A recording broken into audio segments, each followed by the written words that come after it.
Sir, ನಿಮ್ಗೆ 3 ಜನ ಮಕ್ಕಳು, ಈಶ್ವರ್ ಮಲ್ಪೆ ಅವ್ರ ಬಗ್ಗೆ ಆಗ್ಲಿ ಅಥವಾ ಆರಿಫ್ ಬಣಕಲ್ ಅವ್ರ ಬಗ್ಗೆ ಹೇಳ್ತಾ ಹೋದ್ರೆ ಒಂದು ಪುಸ್ತಕಗಳೇ ಬರಿಬಹುದು.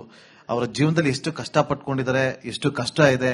ಇವತ್ತು ಯಾವುದೇ ರೀತಿಯಂತ ₹1 ಎಲ್ಲೂ ಕೂಡ ತೆಗೆದುಕೊಳ್ಳದೆ ಇಬ್ರು ಕೂಡ ಸಮಾಜದಲ್ಲಿ ತಮ್ಮದಾದಂತಹ ನಿಟ್ಟಿನಲ್ಲಿ ಸೇವೆಗಳನ್ನ ಮಾಡ್ಕೊಂಡು ಬರ್ತಿದ್ದಾರೆ. ಸರ್, ತುಂಬಾ ಹತ್ತಿರದಿಂದ ಸಾವುಗಳನ್ನ ನೋಡ್ತಾ ಇರ್ತೀರಿ, ನಿಮ್ಗೆ ಯಾವತ್ತೂ ಭಯ ಆಗಿಲ್ವಾ?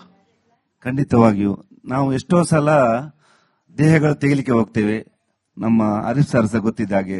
ಯಾಕೆಂದ್ರೆ ಒಂದು ದೇಹಕ್ಕೆ ಒಂದು ಮುಕ್ತಿ ಆಗಲೇಬೇಕು. ಅದು ಯಾವ ಧರ್ಮ, ಎಲ್ಲ ಧರ್ಮದಲ್ಲೂ ಸಹ ಒಂದು ದೇಹಕ್ಕೆ ಮುಕ್ತಿ ಆಗಬೇಕು. ಆವಾಗ ಅಲ್ಲಿ ಕೆಲವು 9 ದಿವಸ ಆಗ್ತಿರ್ತದೆ, ಕೆಲವು 1 ತಿಂಗಳು ಆಗಿರ್ಬೋದು. ಆದ್ರೆ ಆ ದೇಹಗಳು ಕುಳಿತಿರುವಾಗ ಆ ದೇಹಕ್ಕೆ ಮುಕ್ತಿ ಆಗ್ಲಿಕ್ಕೆ ನಾವು ತೆಗಿಲಿಕ್ಕೆ ಹೋಗ್ತೇವೆ. ಆ ಭಯ ಅಂದ್ರೆ ಏನು ಗೊತ್ತಿಲ್ಲ ನಂಗೆ. ಯಾಕೆಂದ್ರೆ ಒಂದು ಸಲ ದೇಹಕ್ಕೆ ಮುಕ್ತಿ ಆದ್ರೆ ಆ ಮನೆಯವರು, ತಾಯಿ, ಆ ತಂದೆ, ಮನೆಯ ಮಕ್ಕಳು ಎಲ್ಲ ಅಳ್ತಿರ್ತಾರೆ. ಒಂದು ಸಲ ಕೊನೆ ಕ್ಷಣದಲ್ಲಿ ಮುಖ ನೋಡ್ಬೇಕಂತ.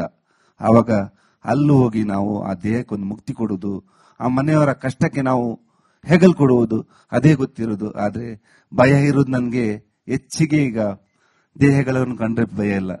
ಆದ್ರೆ ಜೀವಂತ ಇರುವ ಕೆಲವು ಮನುಷ್ಯನ ಕಂಡ್ರೆ ಮಾತ್ರ ಭಯ ಆಗ್ತದೆ ಅಷ್ಟೇ. ಯಾಕೆ ಆ ಭಯ ಅಂತ ನನಗೆ ಚೆನ್ನಾಗಿ ಗೊತ್ತೆ. ನಾನು ಮತ್ತೆ ನಿಮ್ಮ ಹತ್ರ ಮಾತಾಡ್ತೀನಿ. ಸರ್, ನಿಮ್ಗೆ 3 ಜನ ಮಕ್ಕಳು, ಈಶ್ವರ್ ಮಲ್ಪೆ ಅವ್ರ ಬಗ್ಗೆ ಆಗ್ಲಿ ಅಥವಾ ಆರಿಫ್ ಬಣಕಲ್ ಅವ್ರ ಬಗ್ಗೆ ಹೇಳ್ತಾ ಹೋದ್ರೆ ಒಂದು ಪುಸ್ತಕಗಳೇ ಬರಿಬಹುದು. ಅವರ ಜೀವನದಲ್ಲಿ ಎಷ್ಟು ಕಷ್ಟ ಪಟ್ಕೊಂಡಿದ್ದಾರೆ, ಎಷ್ಟು ಕಷ್ಟ ಇದೆ. ಇವತ್ತು ಯಾವುದೇ ರೀತಿಯಂತ ₹1 ಎಲ್ಲೂ ಕೂಡ ತೆಗೆದುಕೊಳ್ಳದೆ ಇಬ್ರು ಕೂಡ ಸಮಾಜದಲ್ಲಿ ತಮ್ಮದಾದಂತಹ ನಿಟ್ಟಿನಲ್ಲಿ ಸೇವೆಗಳನ್ನ ಮಾಡ್ಕೊಂಡು ಬರ್ತಿದ್ದಾರೆ. ಸರ್, ತುಂಬಾ ಹತ್ತಿರದಿಂದ ಸಾವುಗಳನ್ನ ನೋಡ್ತಾ ಇರ್ತೀರಿ, ನಿಮ್ಗೆ ಯಾವತ್ತೂ ಭಯ ಆಗಿಲ್ವಾ? ಖಂಡಿತವಾಗಿಯೂ ನಾವು ಎಷ್ಟೋ ಸಲ ದೇಹಗಳು ತೆಗಿಲಿಕ್ಕೆ ಹೋಗ್ತೇವೆ. ನಮ್ಮ ಆರಿಫ್ ಸರ್ ಸಹ ಗೊತ್ತಿದ್ದಾಗೆ. ಯಾಕೆಂದ್ರೆ ಒಂದು ದೇಹಕ್ಕೆ ಒಂದು ಮುಕ್ತಿ ಆಗಲೇಬೇಕು. ಅದು ಯಾವ ಧರ್ಮ, ಎಲ್ಲ ಧರ್ಮದಲ್ಲೂ ಸಹ ಒಂದು ದೇಹಕ್ಕೆ ಮುಕ್ತಿ ಆಗಬೇಕು. ಆವಾಗ ಅಲ್ಲಿ ಕೆಲವು 9 ದಿವಸ ಆಗ್ತಿರ್ತದೆ, ಕೆಲವು 1 ತಿಂಗಳು ಆಗಿರ್ಬೋದು. ಆದ್ರೆ ಆ ದೇಹಗಳು ಕುಳಿತಿರುವಾಗ ಆ ದೇಹಕ್ಕೆ ಮುಕ್ತಿ ಆಗ್ಲಿಕ್ಕೆ ನಾವು ತೆಗಿಲಿಕ್ಕೆ ಹೋಗ್ತೇವೆ.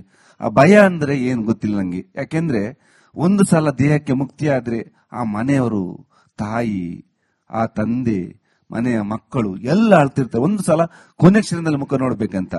ಆವಾಗ ಅಲ್ಲೂ ಹೋಗಿ ನಾವು ಆ ದೇಹಕ್ಕೆ ಒಂದು ಮುಕ್ತಿ ಕೊಡುವುದು, ಆ ಮನೆಯವರ ಕಷ್ಟಕ್ಕೆ ನಾವು ಹೆಗಲ್ ಕೊಡುವುದು, ಅದೇ ಗೊತ್ತಿರೋದು. ಆದ್ರೆ ಭಯ ಇರೋದು ನನ್ಗೆ ಹೆಚ್ಚಿಗೆ ಈಗ ದೇಹಗಳನ್ನು ಕಂಡ್ರೆ ಭಯ ಇಲ್ಲ.